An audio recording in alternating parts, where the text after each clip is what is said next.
conhecimento do que era a vontade de Deus. Como é que isso aconteceu? Jesus passava por essa região aqui, e aqui ele pregava. Foi nessa região que iniciou os seus milagres, né? E nessa pregação, nessa obra dele aqui nessa região, ele curou muita gente. Ele fez muitos feitos benditos. Ou seja, ele curou enfermos, ele libertou pessoas endemoniadas, pessoas lunáticas. Enfim, aqui ele fez maravilhas. E essas maravilhas que ele fez encantou multidões. E essas multidões acompanhavam Jesus. Mas ele precisava de ter alguém que o ajudasse. Ele precisava de ter alguém que ajudasse, assim como os pastores hoje em dia precisam dos obreiros. O pastor somente, ele não tem a condição de fazer a obra. Ele precisa de colaboradores, que são os obreiros da obra. Tá? Então ele veio e aqui ele sentou-se e começou a ensinar quem? Aos apóstolos. Os apóstolos ele começou a ensinar.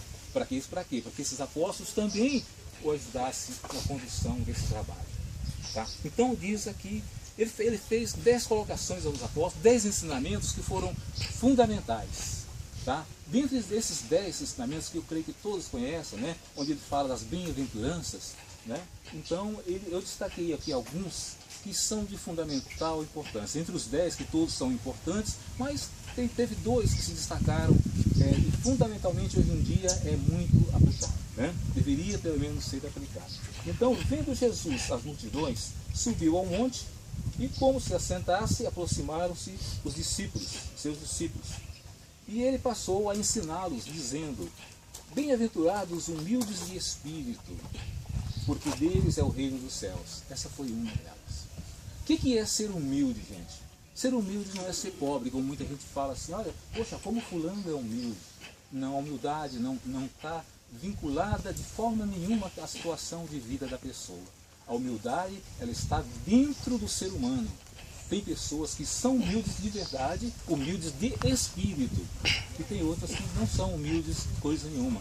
Tem pessoas que têm uma condição social muito importante e não tem nada de humildade naquelas pessoas. Ao passo que tem outras pessoas que são, na verdade, humildes, às vezes até na aparência, na condição, mas ela tem dentro dela uma força fundamental, que é o Espírito de Deus, a humildade verdadeira. Tá?